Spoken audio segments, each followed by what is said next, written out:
Bienvenidos a Estrategia Militar Televisión. La situación de México con el tema de los cárteles y cómo esto está influyendo en la seguridad interna de Estados Unidos ha lanzado la hipótesis de que Estados Unidos podría intervenir militarmente contra los cárteles de la droga mexicano. Una intervención que, por otro lado, ha cobrado más fuerza después de designar a estas organizaciones narcotraficantes como organizaciones terroristas.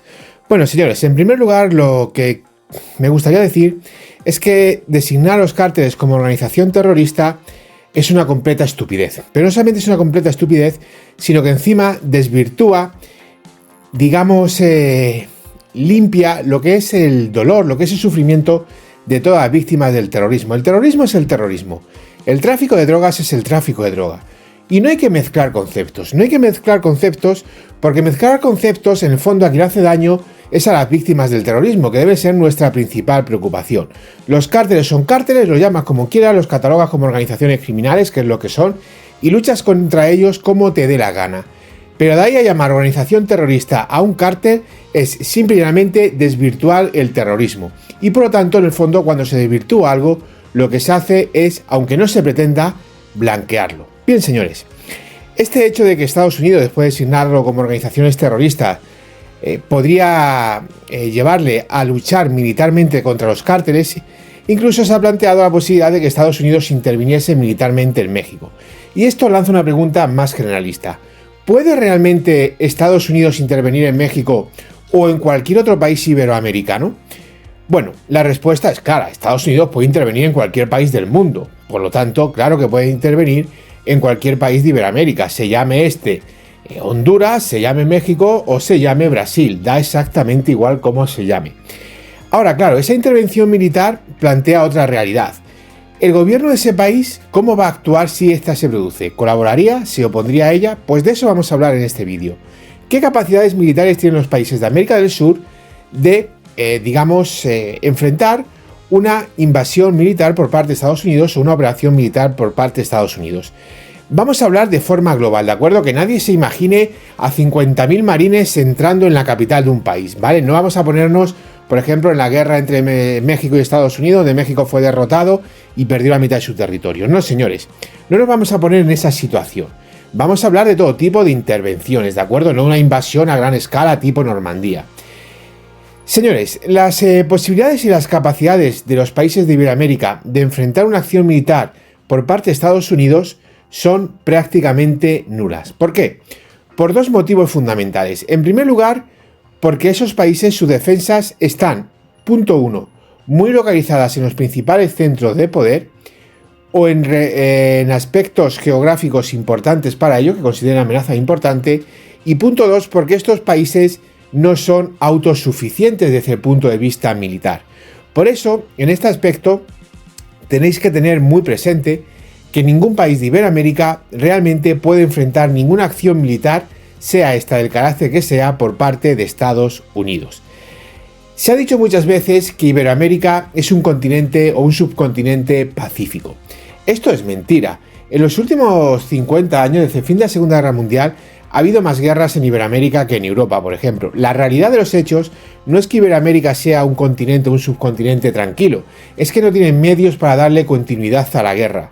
De hecho, las mayores guerras que han tenido, que fue ahí en la zona de Paraguay, Uruguay, Argentina y demás, lo que es la Triple Frontera y toda esa zona, uno de los mayores enfrentamientos militares, al final muchos de esos ejércitos acabaron recurriendo a mercenarios europeos, incluso algunos países de Iberoamérica recurrieron incluso a oficiales europeos para que dirigiesen las operaciones. No es que sean pacíficos, es que no tienen tecnología ni industria y por lo tanto no tienen capacidad para darle continuidad a la guerra y dependen de otros para luchar. No son capaces de luchar por sus propios medios. Entonces, claro, imaginaros que, por ejemplo, Estados Unidos quisiese realizar una operación militar contra Chile. ¿Cuál es el mejor sistema de defensa aéreo de Chile? Bueno, el mejor sistema de defensa aéreo de Chile es la combinación del E-3 Sentry con el F-16, ambos sistemas estadounidenses. Pero es que el segundo avión de combate de la Fuerza Aérea chilena es el F-5.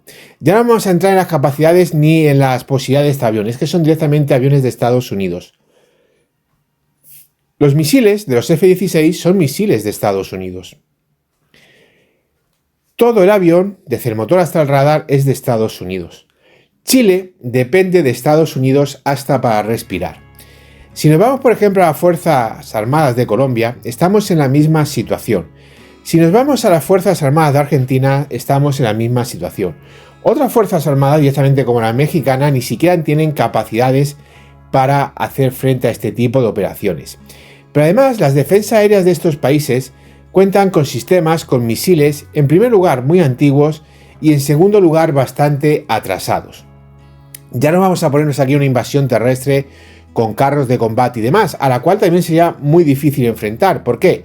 Porque hay muy pocos sistemas de artillería modernos, que esto es fundamental para enfrentar un avance de fuerzas blindadas. Hay muy pocos sistemas de artillería modernos, incluso hay cañones en Iberoamérica que datan inmediatamente de la post-Segunda Guerra Mundial. Y en segundo lugar, porque tampoco hay grandes fuerzas blindadas y mecanizadas en América del Sur ni en América Central. Lo mejor que hay ahora mismo, la única brigada mecanizada como tal, realmente operativa, realmente capaz, es la chilena y está básicamente formada por material todo de segunda mano, M109 viniendo de Suiza, o los Leopard 2 A4 o los Marder viniendo de Alemania. Y eso es lo mejor que hay, al menos los chilenos tienen eso, porque otros ni siquiera tienen componente la capacidad de formar unidades mecanizadas. Como veis, ni por tierra ni por aire se puede hacer una defensa global, más allá de que Estados Unidos te va a venir con el Raptor y claro, al Raptor no le para nadie, pero señores, aunque Estados Unidos viese con portaaviones, tampoco tienes nada para parar a los F-18 Super Hornet y para parar a los F-35C. Esta es la realidad, una realidad que se junta con las defensas aéreas. Muchas de ellas defensas aéreas muy antiguas y además defensas aéreas de baja y muy baja cota. No hay un solo sistema de misiles de largo alcance en América del Sur, ni uno solo. Y además, claro, si no hay un sistema de misiles de largo alcance, pues de la capacidad antimisil ya nos olvidamos. Pero pasa lo mismo con la Armada. Los mejores submarinos que hay ahora mismo en América del Sur, que es la clase Riachuelo, no dejan de ser submarinos Scorpenes. Hay por lo menos 5 modelos de submarinos ahora mismo en el mundo más modernos y avanzados que la clase Scorpene. Además, ningún país, a excepción de Brasil, que todavía no está en servicio, por lo tanto ahora mismo es ningún país, tiene submarinos de propulsión nuclear, con lo cual estos submarinos tarde o temprano van a tener que emerger, delatar su posición y obviamente no van a poder contar con sus bases porque estas básicamente van a ser indefendibles a cualquier ataque de la US Navy. Luego también hay que tener presente otra realidad. En caso de que no fuese un ataque concreto, un bombardeo puntual, una operación muy limitada, una intervención en una zona muy concreta, aparte de todo esto tenemos que tener presente otra cosa. Los países de Iberoamérica no tienen capacidad para darle continuidad a la guerra. Los países de Iberoamérica, el más potente de todo desde el punto de vista industrial, que es Brasil, encuentran muchísimas limitaciones a la hora de producir armamento. Muchísimas. Limitaciones navales, limitaciones aéreas y limitaciones terrestres. No hay ningún país de América del Sur que fabrique sus propios buques de guerra. Ninguno. Lo máximo es producir a nivel local un buque de otra nación.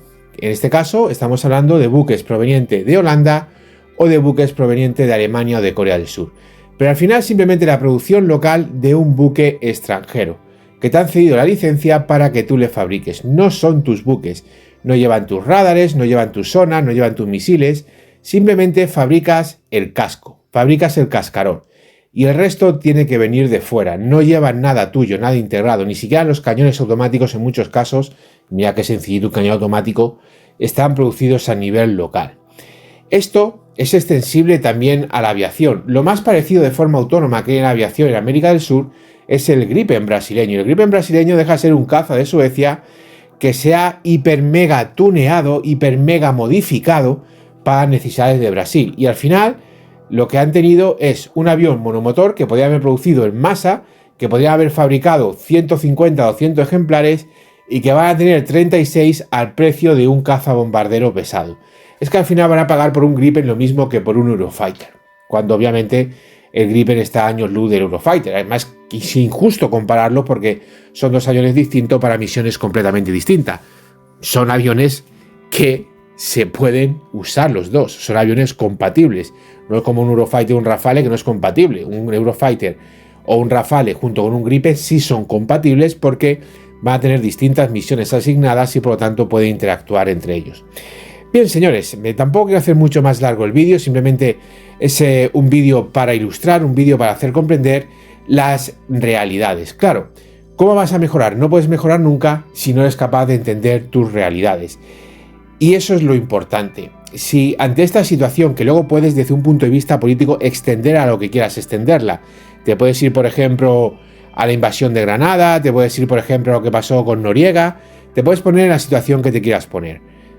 Primero tienes que conocer la realidad y ya cuando conozcas la realidad, pues entonces empiezas a pensar en otros sistemas, en cómo mejorar tu defensa aérea, en cómo ser más autosuficiente desde el punto de vista de aviación, en cómo tener ciertas capacidades de autosuficiencia en la fabricación de material terrestre, en cómo, si eres un país apto geográficamente para ello, poderte dotar de unidades de tanques. Todo esto, señores, todo esto es una realidad extrapolable a cualquier país de Iberoamérica, a excepción cualquier país del mundo, ¿de acuerdo? Repito, siempre adaptándote a las realidades geográficas.